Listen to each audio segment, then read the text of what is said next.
For the first 4 years of Valorant esports, the Pacific region was seen as the region of chaos, but not one that could win.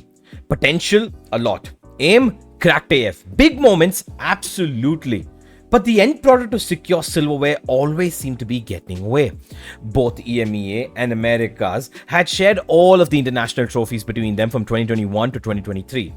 Everyone seemed to think that Pacific will probably never be able to win any international finals, no matter how many times they make it there, no matter how entertaining their gameplay or matches are, and of course PRX being the only ones to have done it so far from the Pacific as well.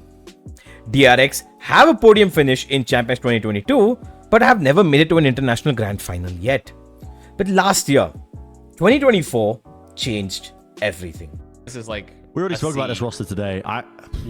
Yeah, I think C, man. I think it's as much as there is talent on this roster, dude. I don't have high hopes for them. I think it's it doesn't excite me too much, but it's one of those teams that can maybe do upsets and stuff like that. This team should do really well, but then that was Gen.G last year too, right? Like literally start out the year 4-0, and I'm like, yes, I was so behind it, and then they just nosedive into the ground, and I mean, I'm worried that something similar is going to happen again this year. That to me right now. Let's just say fuck it, put them in 7th, and they're higher than Bleed because they beat Bleed 2-0 at Ascension. There you go. Gen.G. Winless.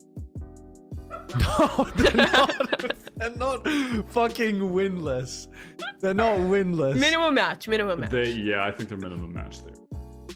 Well, there's gonna be a lot of Pacific teams on minimum match there here. No, I guarantee you, Meteor's getting them at least. Like they're gonna have a game or two where they're winning some stuff. Like they're gonna get a few wins, but they're not gonna do great. Yeah, I think they're at the bottom of average Andy, to be honest. Gen.G, a team that no one in their farthest of imaginations expected to finish in the top 3 of the Pacific, absolutely destroyed the world of competitive Valorant in a year of dominance like no other.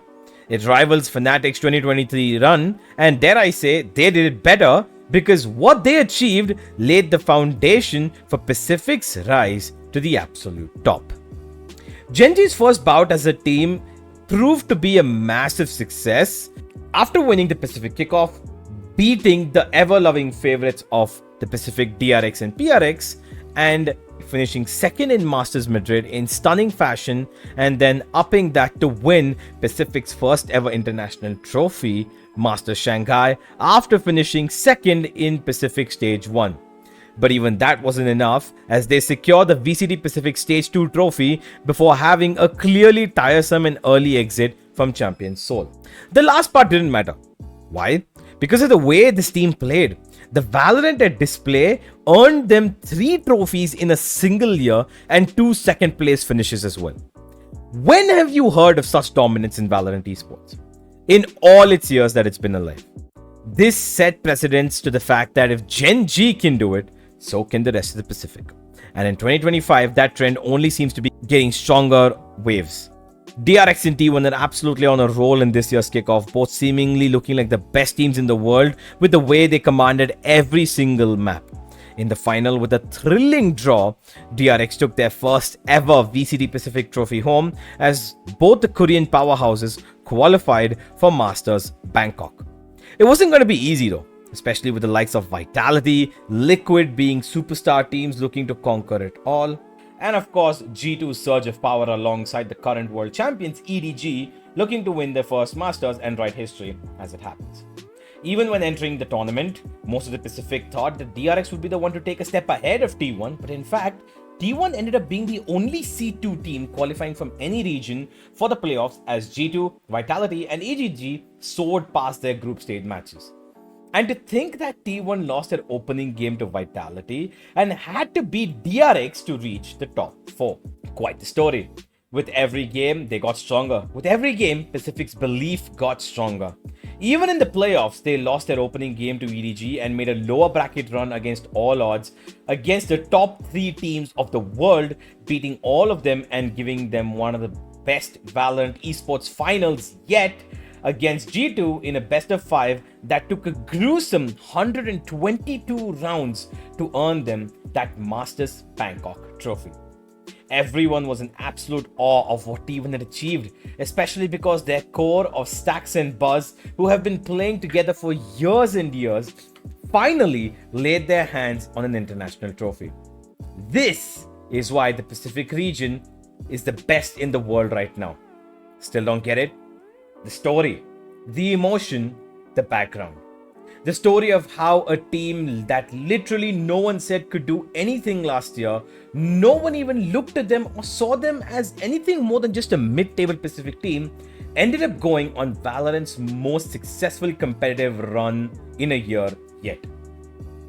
The story of a team with a core that has struggled to win a trophy for years, even while being at the top of their game, not being able to edge out the others, finally breaking boundaries and beating the world's best teams yet again to prove to everyone wrong while being seen as the weaker seed from their region and losing their opening game.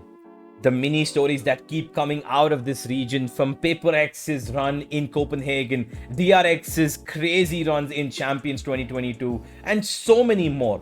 The Pacific is just filled with stories like these that fuel the fans to keep supporting them no matter how many times they have lost. The Pacific region stories, in my opinion, are stronger, more connective, and more emotionally bounding with the fans and the entire region than any other place.